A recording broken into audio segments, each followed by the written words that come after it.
كلا سيكفرون بعبادتهم ويكونون عليهم ضدا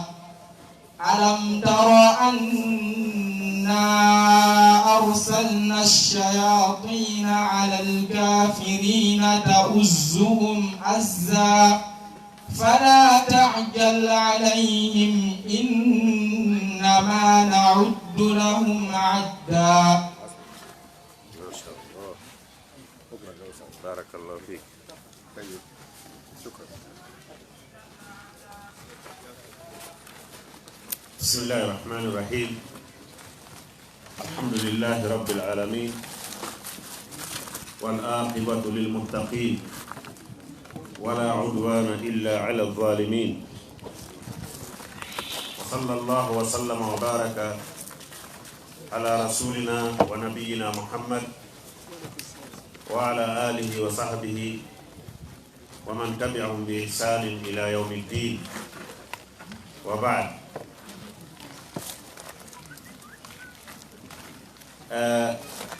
no jeeya e ko ɓuri himmude e ko fuɗɗorte fi gandal alqur'anul karim. oɗo alqur'an ko oɗo woni ko neɗɗo fuɗɗorta fi ɗaɓɓugol gandal. salih ɓe wi o nahnu kunna kibaril ilmi qabla kibarihi, min fuɗɗorayno gandal raɓɓuɗugal ngal ko adi juutugal ngal, tosokal ngal ko adi jananga. ko ɗum fanda ka qur'an fuɗɗotoɗo o fuɗɗora corteji daɓɓi ɗi wano paykum par exemple, ko corteji daɓɓi ɗin oti fuɗɗorante. hay si tawi na paykum, si ko fuɗɗotoɗo o fuɗɗora corteji daɓɓi ɗin, ko ɗum woni ko salafo en faandi ɗon sigarul ilmi qabla kibarihi. sika ka ɗiya piiji hedditiɗi o fuɗɗora mutunji ɗin qabla suruh, yani fuɗɗora kala gandal matine on. masalan wana o arbauna nawawiya, matine mayre on no woodi, sharhu on no woodi. idan yabdau bil matin, fuɗɗora matine on bi mana ƴi'e ɗen, ƴi'e hadisaji ɗin, janga ɗin ɗon taw sinatana sharhuji ɗin. oɗo qur'an ko kanko woni nene gande ɗen fou, woni gandal diina, woni hina fof ko ɗon ƴooga. science on no holli ɗum. alqur'an, jangugol qur'an ko hunde mawnde, mono faala wonde ɓurɗo moƴƴude e tagore nden. ɓurɗo moƴƴude on yo toppito e jangugol qur'an, ha kanko kadi o wona jannowo alqur'an. yaqul sallallahu alayhi wa sallam, khayrukum man ta'allama alqur'an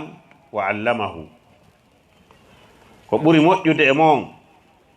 ko on janguɗo alqur'ana,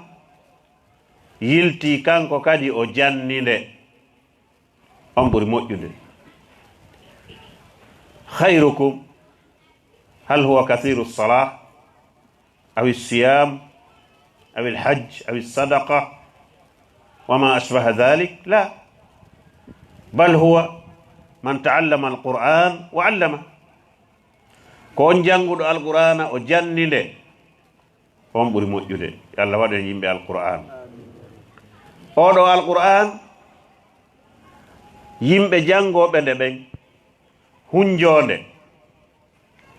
ikhtassa Allahu bihim li nafsihi. faqad warada anna an-nabiyya sallallahu alayhi wa sallam yaqul ahlul qur'an hum ahlullahi wa khassatuh. yimɓe alqur'ana ɓen ko ɓen woni yimɓe Allah ɓen. enen ɗo fof mo ɓe no mari yimɓe wiyete ko kanko e ɓeeɗo kafi, kamɓe woni suudu ndun. ay ko wieten kamen ko kamɓe kafi deɓere si hewti ɗon mo be naati day e ɓe o kafi deɓere ɓen ko kanko e ɓen ɗon sendata. Allah wi min kadi yimɓe am ɓen ɓe mi suɓi ɓen ɓe mi kafi ɓen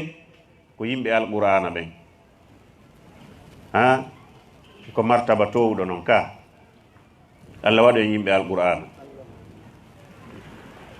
ɓe maaki nokkugo yuqalu li sahibi alqur'an yani yawma alqiyama fi abwabi aljinan ka dambuɗe aljanna yuqalu lahu iqra wa rattil kama kunta turattilu fi dunya fa inna manzilaka fi aw inda akhiri ayatin taqra'uha. Ñande dargal si yimɓe ɓen hasbama naatoɓe aljanna ɓen ɓe ari naatugol ka aljanna si ɓe ari ha ka dambugal ɓe tawa e malaikaɓe no dari ɗon abbi hewtuɗo ɗon wo ɓe mo jangu alqur'ana on sifa no jangiraynoɗa non ka aduna anda wondema werde ma nden ka aljanna ga ko sakkitode aya mo jangata on bimana aya mo janguɗa o a ƴaway étage aya be a ƴaway étage aya be a ƴaway étage ittirino hunjorɗa qur'ana wo ko noon towirɗa ka aljannaji dan si tawi oti no hunji alqur'ana on fou andi ɓen ɗon ɓen ɗon wonata kawtal annaba ɓen jannatil firdausil a'la. idan neɗɗo alqur'ana jangowo alqur'ana mo mari martaba mawɗo mawɓe makko ɓe men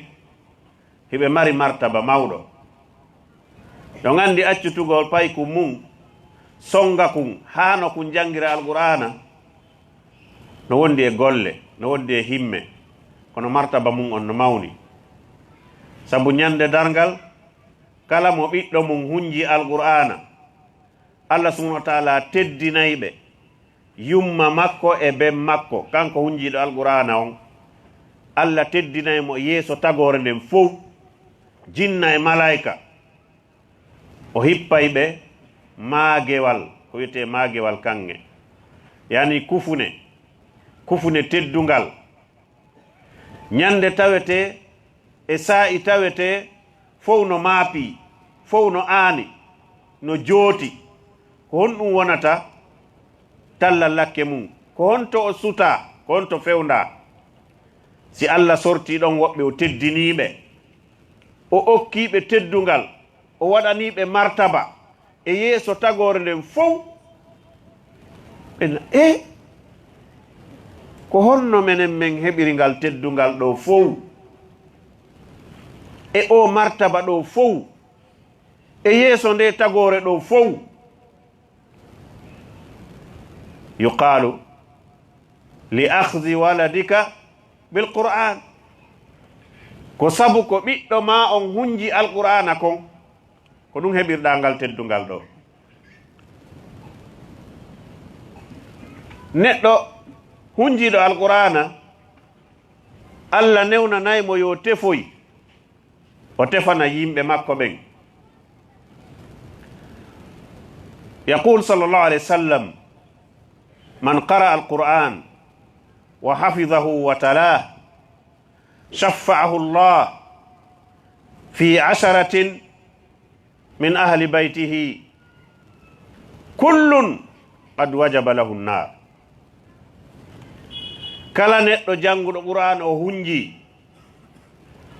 Allah newnanaymo ñande dargal yo tefan yimɓe 10 yimɓe suudu makko ndun famille makko on tawa ko fokkutunoɓe yiite o tefana ɓe ɓe yilto ɗum no weli ka si goɗɗo nangama ɗo joni wiyama himo bonni bonnere tiiɗude, himo naɓede sirete, goɗɗo ari ɗon wiya ah non non c'est mon papa, laissez-le, ɓe accitamo.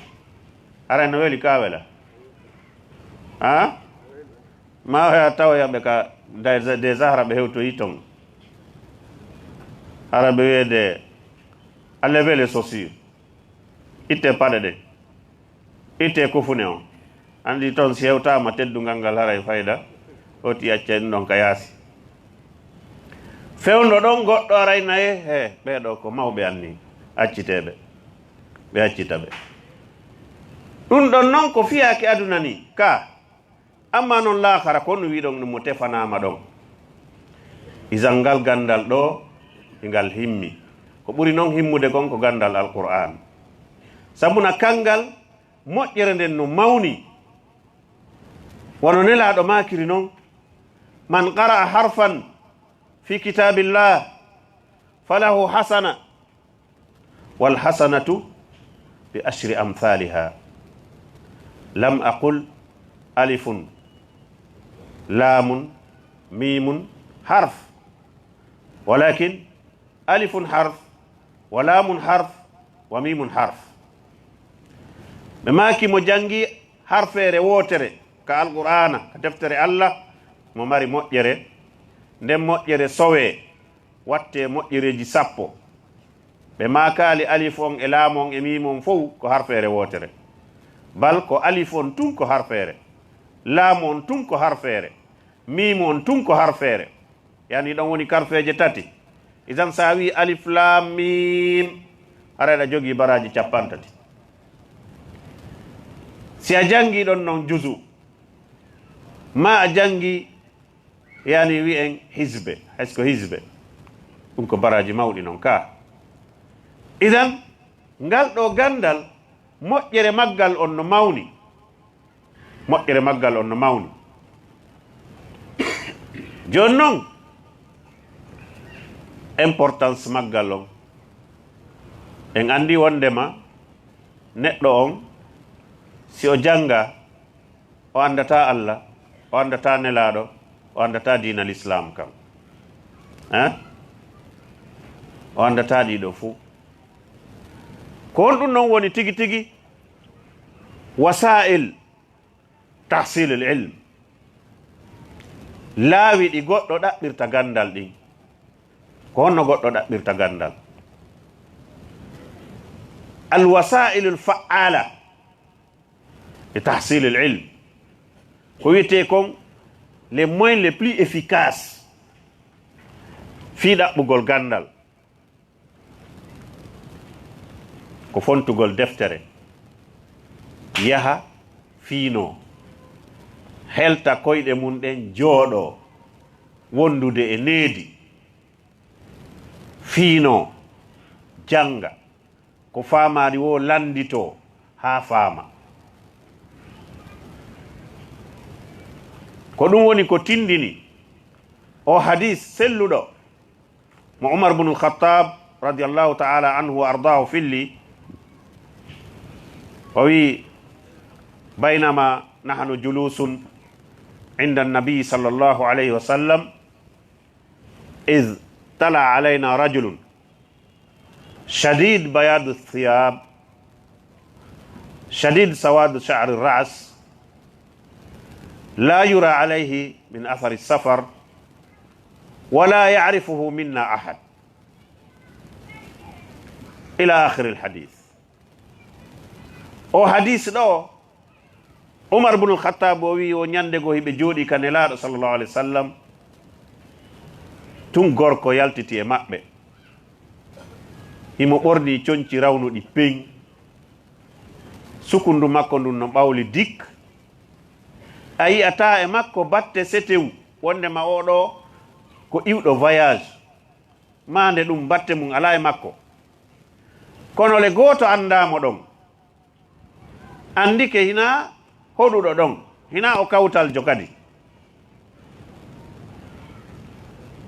ɓe wi wo o ari o jooɗi takko nelaɗo sallallahu alaihi wasallam, o helti koppi makko ɗin, o ƴetti koppi makko ɗin ko ɓanni e koppi nelaɗo ɗin, o ƴetti juuɗe makko ɗen o fawi ka hoore koppi makko, o landi nelaɗo sallllahu alayhi wa sallam lande. ko ɗum wasi ɓe innayi on hadis ko hadis su'alat jibril, hadis su'alat jibril, hadis lande jibril ko landino nelaɗo kon sallllahu alayhi wa sallam. o landiɓe kon ɗum woni islam, ɓe yeetimo. o landiɓe kon ɗum woni iman, ɓe yeetimo. o landiɓe kon ɗum woni dargal, ɓe maaki ɗum ɗon noon na landa ɗon ɓuri andude di landi ɗon. o wi awa yo ɓe yeetomo mandeji dargal ngal, ɓe makanimo. yani mawdir shahid ko faalaɗen yewtude kon, ɓay o yewtidi e maɓɓe haa ɓe gayni o yehi o muti fof yehi. Umar ibnul Khattab luttiti ɗon seeɗa, nelaɗo maaki ene ɗon andi ko hombo ni? ɓe wi o walla e nelaɗo mum on andi. ɓe maaki ko Jibrila ni, mo ari jannugol on diina mon kan. karamo koɓe l'islam ɓen ɓe ƴetti e o hadis ɗo ko wiyete adab talibil ilm, neediji ɗaɓɓowo gandal konno hani ne orde. gogo koye oti déplace o déplace to o yaha o ɗaɓɓoya gandal. arino e sahabaɓe yahayɓe seppay do lebbi ɗiɗi timmuɗi fi nanoygol hadis e goto pet. lebbi ɗiɗi haramo seppude. si o hewtoya ka o yahata ɗon tawa ko fi hadis goto. musidɓe julɓe, donc o tigi o déplace o yaha o janngoya, o tawa karamo ko makko wondude e needi, o fonta deftere nden o fiino. ɓe janga o nana, ɓe wowla o nana, ɓe sifo o jento, o landito ko famali kon ɓe yeetomo. ko ɗum afdal wasila li tahsil l ilm, ko laawol ɓurgol moƴƴude ngol noon fi janngugol ngol. woni noon laawi bus, kono ko ngol ɗon ɓuri moƴƴude yaagol fonta deftere. ko ɗon kadi baraji ɗin ɓuri ɗuɗde, ko ɗon baraji ɗin ɓuri ɗuɗde. ɓe inni ko Jibril ari no jannude on ko honno ɗaɓɓirton gandal. o ari o jicci takko nelaɗo wondude e needi. d'abord himo sifitori laaɓal,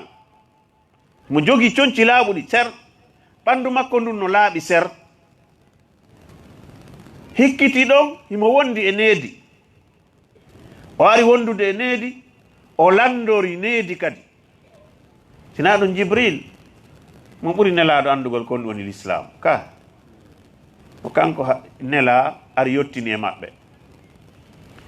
Allah andinmo taw si nelaɗo andi ɗum, ko ɓayri Allah andinimo ari o yeeti nelaɗo si ɓe andi kamɓe. donc mo ɓuri ɓe andude ko woni l'islam, ko woni iman, ko woni ɗum ɗo ɗum ɗo fo. idan kono o ari fi tindingol en enen. idan ɗum ɗon no holli neɗɗon koyo sifitor needi, no holli koyo lando ko anda kon,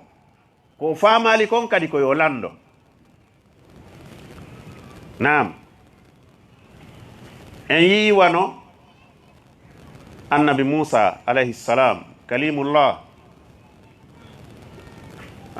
min ulil azm min ar-rusul unzila alayhi at-tawrah.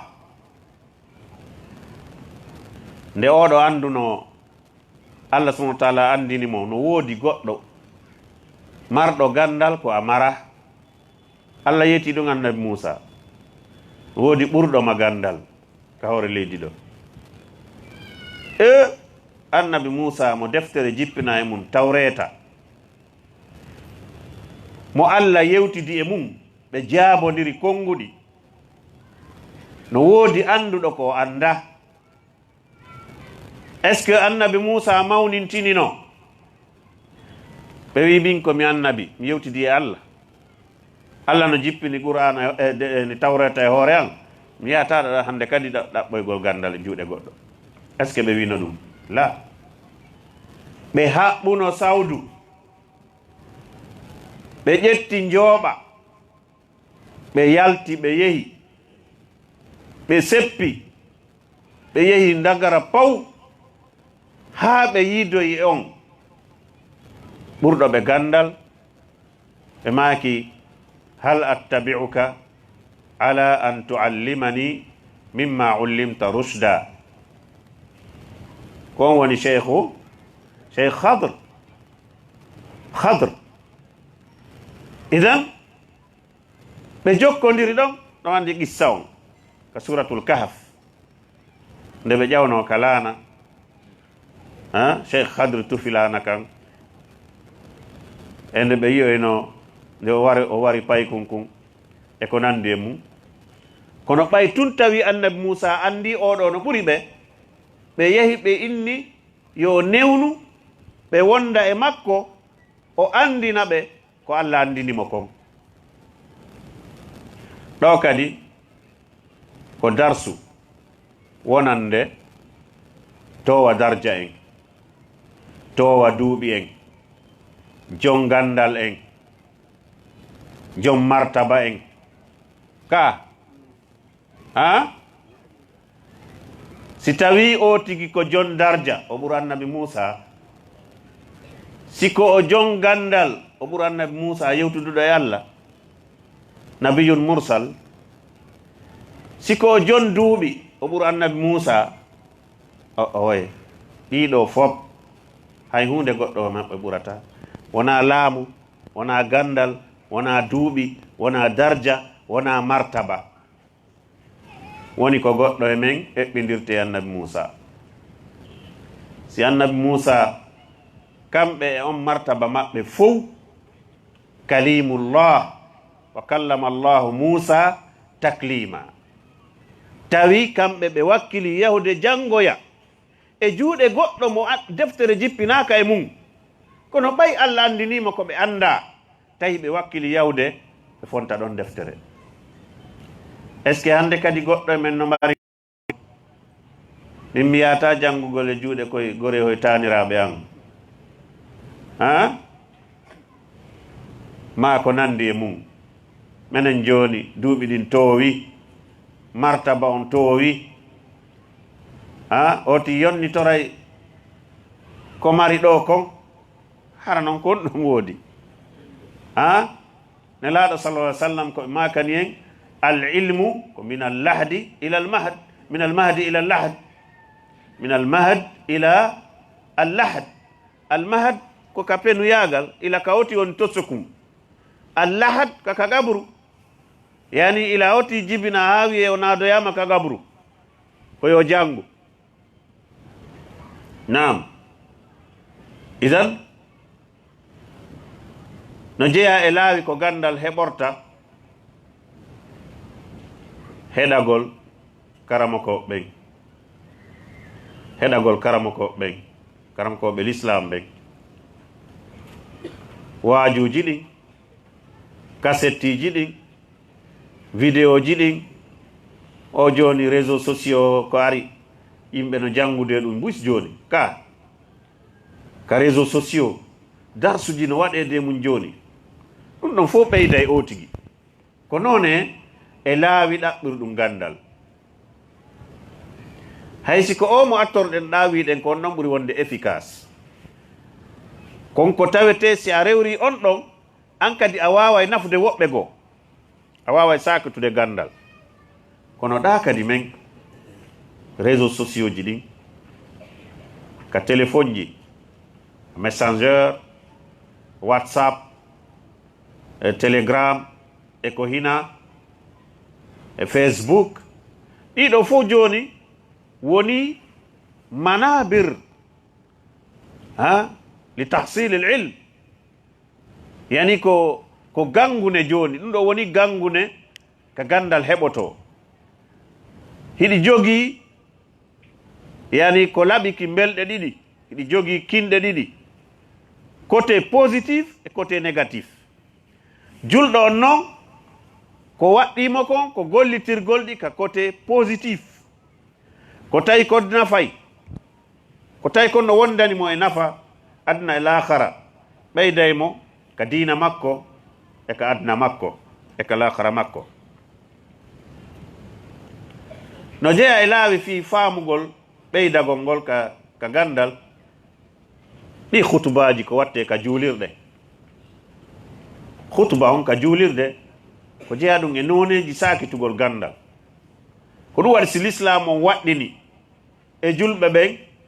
yoɓe ar law ka juulirde nelaɗo sallallah alih w sallam ɓe makani en mo ari law ka wiyete kon fi sa al ula haray mo mari baraji wano ittuɗo ngeloba sadaka arɗo hikkitiɗon on no mari baraji wa ittuɗo nagge sadaka hikkitotoɓe ɗon ɓen no mari baraji wa ittuɗo dammol sadaka hikkitotoɓe ɗon ɓen no mari baraji wa ittuɗo gertogal sadaka hikkitotoɓe ɗon ɓen no mari baraji wa ittuɗo wofonde sadaka si imamon naati malaika ɓen hara hiɓe darino ka dambuɗe kala arɗo ɓe winday inde makko nden e sa'i mo hewtiɗon on catégorie ji ɗin fof waɗe catégorie heɓoɓe baraji wa ittuɗo ngeloba ɓen ɓen waɗe liste feere heɓoɓe baraji wa ittuɗo sadaka nagge ɓen ɗon kadi waɗe liste feere ko non si imamu naati ɓe ñobba kaydiji ɗin hande kadi mo ari wiyatake o juulali juma kono inde makko alaka liste se o arali law en andi moƴƴere nden Allah subhanahu wa taala wiyen fastabiqul khairat adondire e moƴƴereji ɗin ka nayo tigi leetu idan joni noon ko honɗum addi yo sariya on waɗɗin e yimɓe ɓen ko yoɓe ar law ka juma ko fi yoɓe nano hutuba on sabu hutuba on no hani wonde tawde koko ɓeydata yimɓe ɓen faamu ka diina maɓɓe fensitana ɓe sariyaji ɗin ɗum ɗon no holli wondema no waɗɗi imamuɓe ɓen tawde hutubaji ɗin no kelɗi yo taw hutubaji ɗin no kelɗi tawa o tigi o janggay o firana yimɓe ɓen no feññi no ɓangi wondude e dalilaji wondude e ɓanganduye tippude dalil min alqur'an wa sunna wa aqwalu salafu salih wasinelaɗo maki ya ummukum aqra'ukum bi kitabillah ba'du ulama yaqul afqahukum ko ɓe hana almade on ɓurɓe on wawde deftere Allah nden woɓɓe wi ɓurɓe faamude yani ɓurɓe wawde gandal fiqh lakin as-sahih aqra'ukum bi kitabillah hada asah idan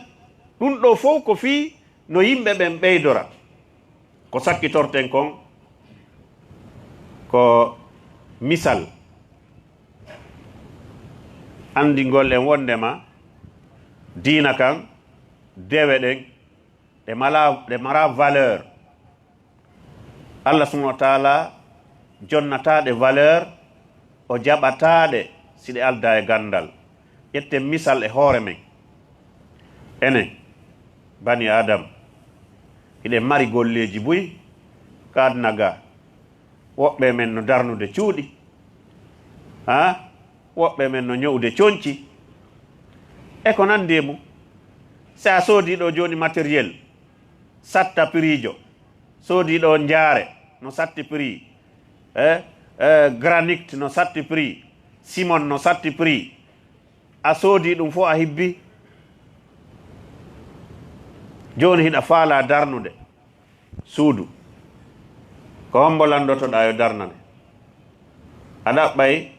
ingénieur de ɓurɗo wawde ka ɗaɓɓa maçon ɓe ɓurɓe andede no wawi mahugol fiyoɓe mahane ka adday tum wonɗo wo jonnamo matériel ma on yo darnane suudu ma ndum hara o janggana fi mahugol en waɗay ɗum sen soodiɗo coñci satta prix ji hiɗen faala ñowgo moƴƴo fi ko ɓornoɗen en jonnay ɗum goɗɗo ni tum hara o jangga fi tayer yagal est ce que hiɗen yiɗi coñci men seera piriji ɗin mo janga fi tayriyagal yo ño'an en matériel ji men ɗin e cuuɗi men ɗin mo janga fi maçon yagal yo mahan en est ce que eɗen yiɗi ɗum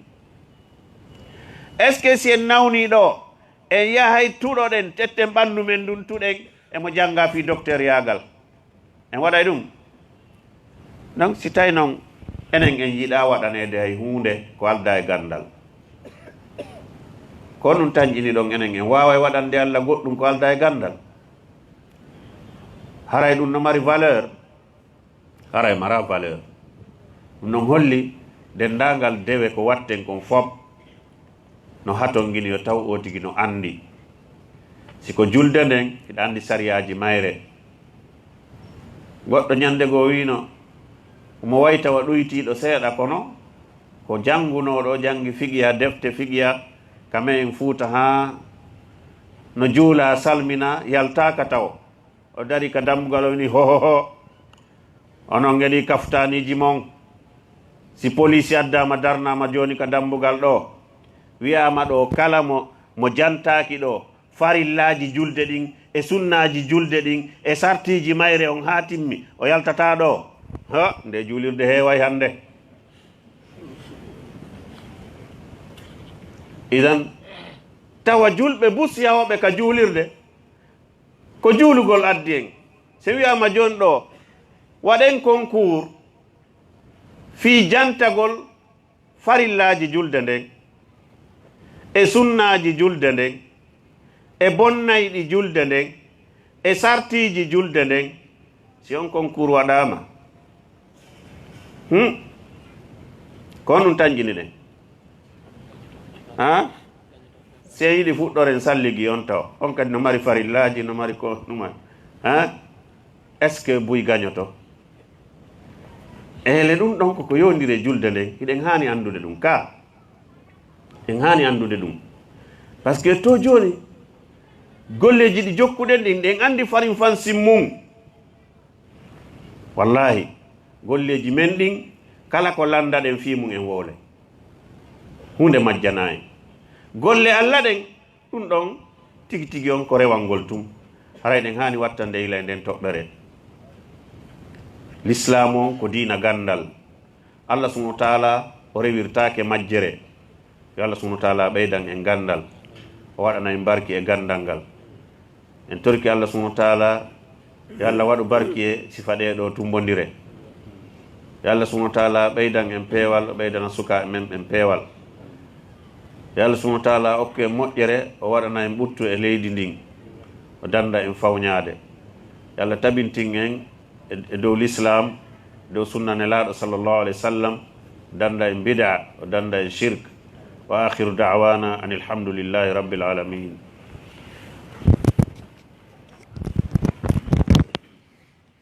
alhamdulillahi rabbil alamin yetti Allah subhanahu wa ta'ala nonande feeɗo jonde aski jonagol jebbiro iwa ko tugi ɗo fof fi ha ɓeydagol kadi na muɗum ara weltata keccel moɓe fotona seeɗa nde to subhanahu wa ta'ala yo Allah yewtude ɗum ɗo jannatul firdaus alaala ene kay joni ɓe heɗitiɓe ɓen yo Allah subhanahu nafiri en ko yewtata en kon wattinen e maɓɓe e woɓɓe ɓe heɗitiɓe ɓen kada jannatul firdaus haray ɓaawa ɗum ɗo eɗen junna oustage Marouf ɓe wannen ɗon yani tawi seeɗa yewu 7 minutes e jama o non woniri jonde ɗe joodi fota ono inchallah e surna woni hannde kadi inchallah en andi ko ɓay tum yani e wawata joɗade tum manno ɓe datta hakke ko nde yewtande laba woɗi wonɗi e fayida e yimɓe ɗon en tawa ha en soodira e hunde sima joɗagol hannde yewta ha weta key ko tawi kon o wonɗi e fayida fota jogi subhanahu taala yallah nafi en ɗi yewtereji ɗi kala ɓe woni yewde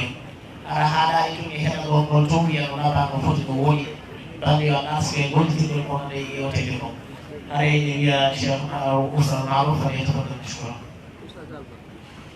بسم الله الرحمن الرحيم الحمد لله رب العالمين والصلاة والسلام على سيد الأنام وعلى آله وصحبه ومن تبعهم بإحسان إلى يوم الدين rey musidɓe tedduɓe assalamu aleykum wa rahmatullahi wa barakatuh. rey en weltanike oustad Mouhamadou Wuri Dawa en torike Allah warde ɓe ko ɓuri moƴƴude e warjare ndi o warde to ɓindinɗo andini jama islam mum e banggue diina ɗo ala ko ɓeyɗen ɗo ɓe yewti ko laaɓi boyi ɓe andini en importance hitte e himme gandal ngal ɓe andini en wondema ko gandal islamu ngal woni ko ɓuuri teddude ngal ɓuuri wondude e nafa ɓe andini en noon gande ɗon fof kadi koye gande islamu ɗen ka qur'ana woni ko ɗum yiwi ɓe holli en ko honno ɗaɓɓirten gandal ngal hara koyo ngal wondu e barke ngal wonda e nafa ɓe holli en gandal ngal feƴƴantako ɓe andini en wondema gandal ngal ko tawhid ko aqida ko iman tawhid e aqida ko hunde wotere ko woni tum tawhid on no woni khas aqida on no woni am yani al aqida amu min at-tawhid se wi aqida ko finde ko goɗɗo fiɗɗi ka ɓernde makko o hooli woɓɓe hara ko Allah hooli woɓɓe hara ko goɗɗum go ɓe hooli ko ɗum ɓe woni rewde ɗum ko aqida kono si wiyama tawhid ɗum ɗon ko islam re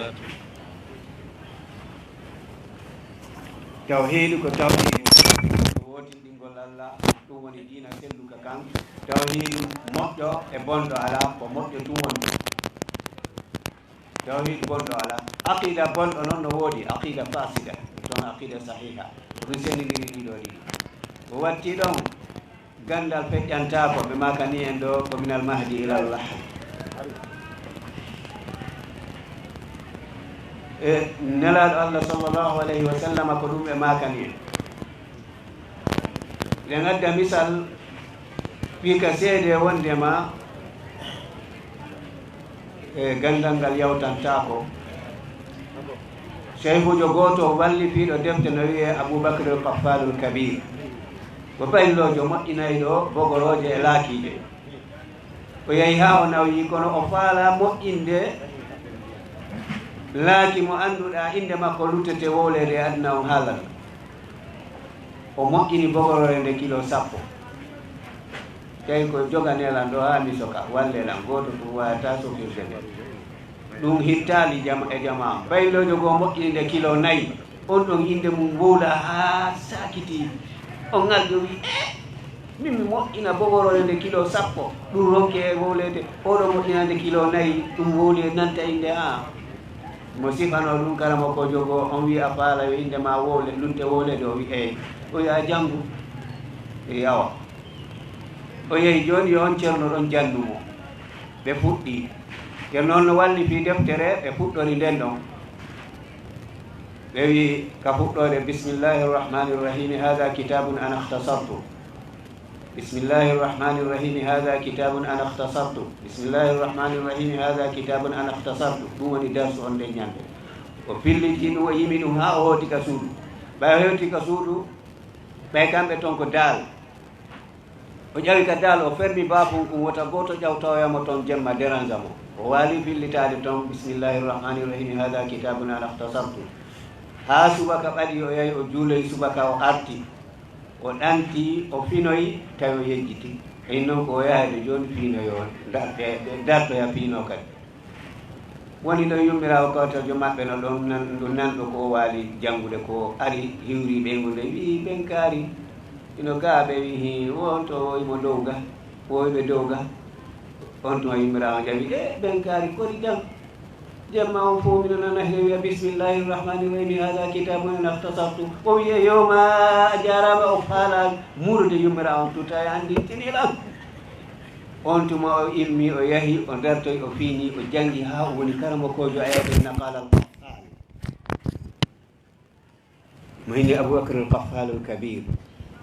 ɗum holli wondema jande nden lawantako feƴƴantako wakkilaniɗo o heɓay e duuɓi ɗi fewndiɗa o.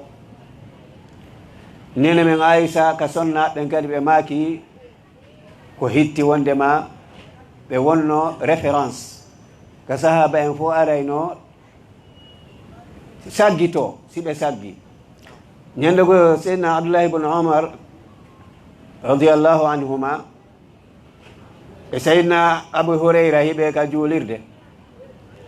Abu Hurayra yewti hadis ka nelaɗo Allah sallallahu alaihi wasallam maaki wondema mo du'ani ke furo o hoɓay qiratu baraji beru fello, mo ɗowti fure on kadi o heɓay wano ɗum. seydna Omar wi Abu Hurayra an a ɗuɗɗina ɗum goy, ɗum ɗuuɗi goy, wandi o duuma dal e nelaɗo ko ɗuuɗi owa duuɓi 3, kono gandal ngal o heɓi ngal tawi no yawti sahaba en fof e junngo nelaɗo. ɗum ko barki Allah waɗi e gandal ngal o heɓi e junngo nelaɗo du'animo o ɗaɓɓi kadi o hettani. on tuma o wi'a min de ko ɗum minan nelaɗo o maaka. tawi seydna Abdoulahi ibn Omar kañum ko fii du'anagol ngol tun o nanno nelaɗo no maaka, hari so ari o du'ane ko fure kanko o yahi o ɗowtata tun ɓe wiya nelen ka Aisha ɓe neli goɗɗo. seydna Abdoulahi ibn Omar no jogii koccuro nokki jungon te mo waylidira ka juuɗe mo sabbi o e ar on ari wi Aisha dey wi ko qiratani, mo sarki koccurde o wi laqad khasirna qararita kathira, min perdi min jagaɗen perdi e qiratuji buy moɗɗi. ɗum seede nene men Aisha ɓe wonno ka ruttete wonande sahaba en ɓe ñaawa hakkunde maɓɓe ɓe jonnita ɓe goonga kala maapinoɗo yiltotono ara ɗon ɗe. idan haray e weltanike ustade en ɗo hiɗen anndi wondema diina islamu kan kaari ko jaaɓotirte ka hewti e me en. si en tamboto ka ko ɓe wona ko gandal. jolfo no wi gacce weesulga mujjo semureur no yaafoto wo gacce ɓura sakkitora meselal ngal majja. ko honɗum woni ɗum? ɓaawoɗo hari hoɗo fopp ko meselal gotal ngal wona ka lanɗon faalaɗo o yaha ƴettoya ara gollitira si gayni natta. wo gacce noon ɓura a ƴettoyde ngal majja e junngo ma. awa ko giral iwa e giral yaha e giral iwa e giral yaha e giral ha hewti en. mawɓe men e karama ko meɗen tambitike ha hewti en hino selli ken en hendike ko selli. Allah dandu islam yeebade fewndo meɗen haray en alaka taw en Allah tawen nulaɗo tawen mawɓe men e karama koɓe men. haray noon ko gandal ka wawirte dankorede haray yeebaki e haray ko ɗum wonno komi jogi kon ɓeyta toon e jonde nde juuti. assalamu aleykum wa rahmatullahi taala wa barakatuh. wa aleykum assalam wa rahmatullahi taala wa barakatuh. jazakumullahu khairan. tawi baari jami kama ko ɓe meɗen ɗen oustaz Marouf o tawi maɓe raɓɓiruɗo ɗo hewɗo faalida mo tawde en tire no hawede en gaynata firde maɓɓe ko tawi ko no wonde yani tawi on woneno tawi baari ɓawo ɗum mi ɗumnita yani imamuɓe meɗen ɓen ɓe surnono yewtan ɓen ɓe ɗono jama on kadi sabu jebbilagol adi kon taw nowotunde maɓɓe nden immon ɗum jebbilagol ngol habbito hande yewten nden sorni o. haɗa e gewdina ɓeɓe ardini ɓen e yettingol maako maɓɓe o rende wiyeɓe fadete faddan mashkura. bismillahi irrahmani irrahim. alhamdulillahi rabbil alamin summa salatu wa salam ala sayyidil awwalina wal akhirin Muhammad bin Abdullahi salawatullahi wa salamuhu alayhi. aray e yetti Allah subhanahu wa ta'ala e duwanike annabijo meɗen Muhammadin sallllahu alayhi wa sallam. aray miɗo imamuɓe nokkure nden ɗo battane makuji yewtaɗi ɗo ɗi. aray ko adi kon ɓe maaki ɓe weltanike jama ko seeni ɗo kon fuu immum ɗum ɓe weltanike kadi kamɓe oustas Abdallah e organisme oɗo programme ha Allah waɗi ɗum ɗo laatike hoore needi e hoore yankinare ma ɗumi labaɗi maakuji hittuɗi maakuji himmudi wodi ko yewta e nder muɗum hara en torki Allah subhanahu wa ta'ala Allah waɗen allazina yastami'una al-qawla wa yattabi'una ahsana waɗi Allah daali ulaika allazina hadahumullah wa ulaika hum ulul albab haray ɗo mi naniɗo hande kadi maaku labaɗo e ɓeɗo togoraɓe am usajiɓe ma kamɓe mo maaku ɗo juuni mi nani habaru maɓɓe haray meɗen toroɓe e ballal honto nde ɗo nokkure kaaki wondi ka wiyete kaaki wondi ɗo ko nokkure diina ko nokkure portal ko nokkure qur'ana jangete haray koko mi wolata sono kala sa'i kala mo Allah subhanahu wa ta'ala arsidi wongol e nde ɗo nokkure woni o darnan hoore makko cuhum woni o loosu so ardini hakkil o wona e aaden Allah yawmal qiyama o waɗi alqur'ana hino jange e nder setteron ha duɓɓe jeeɗiɗi no jangede haray mi nani ɗo habar fi maɓɓe haray meɗen doroɓe ka du'a e ka feere e ka balle haray jamano juula ɗo wano jumaje ɗen ka yaasi ɓuri juulayɓe ka nder juulirde haray meɗen toroɓe du'a ɓe du'ano men yo Allah okku sabu no état si waɗire ɗo waɗi ko nokkure nde Allah subhanahu wa ta'ala wona rewede mum ko nokkure nde tawata deftere Allah subhanahu wa ta'ala hino jangede muɗum ko nokkure tawayde kadi portal hino woodi jama on haysi tawi hino wadde seeɗa kono ko portal ngal ɓuri ɗuma on wonɓe ɗo ɓen si ɓe ardini hakkil hara yoɓe andu ko maɗeteɓe yawmal qiyama ko waɗi kala no holli en goye nokkure nden ko alqur'an ona jangede ɓayru ɗo sono kala sahi haray jama on no tummodirde fi dina yewti e sugu ɗum ɗo Allah feɗɗini e hoore needi e hoore teddungal e hoore yarlodiral kadi en torike Allah subhanahu wa ta'ala ko ɓe makani en ɗo ko yo Allah waɗa en nandi jaɓi Allahumma rabbana taqabbal minna innaka anta samiul alim wa tub alayna innaka anta tawwabur rahim Allahumma ij'alna lil imani kamilin wa ala al islam sabitin wa lil fara'id mu'addibin وبسنة محمد صلى الله عليه وسلم مستمسكين وبالقرآن آمنين ومن الذنوب تائبين ومن الحلال مرزوقين ومن الحرام معصومين وفي الدنيا مهتدين وفي الآخرة مرحومين وبنعمتك شاكرين وبطاعتك آمنين ومن المعصية هاربين ومن الفتنة سالمين وعند الموت فارحين وفي القبر ثابتين وإلى الهول واردين وإلى جنتك سابقين وفي إليين ساكنين وبالنذر إلى وجهك الكريم متمتعين برحمتك يا أرحم الراحمين يا رب العالمين سبحان ربك رب العزة عما يصفون وسلام على المرسلين الحمد لله رب العالمين. طيب أري ko andi ko information suka ben mongodo kakati dare woditaki si liberi jama'o fi julle ɗen ɓe anndin ɗo kay ko golle jeyaɗi goni are gonditigol ɗum ɗon jama'o jarama nedi ni ko ni le ɗiɗi acɗen ha mawɓe ɓen karankoɓe ɓango ɗen garay jonniti nedi ɗin haɓɓe jonde ɓen nedi mayri sakkiti kon e nediji jonde ɗen ay jama'o jarama inchallah en saji o yo Allah hewtittimoɓe meɗe kamuɗumi jam winda baraɗi jonde o majlisu zikre ni Allah janta waɗi Allah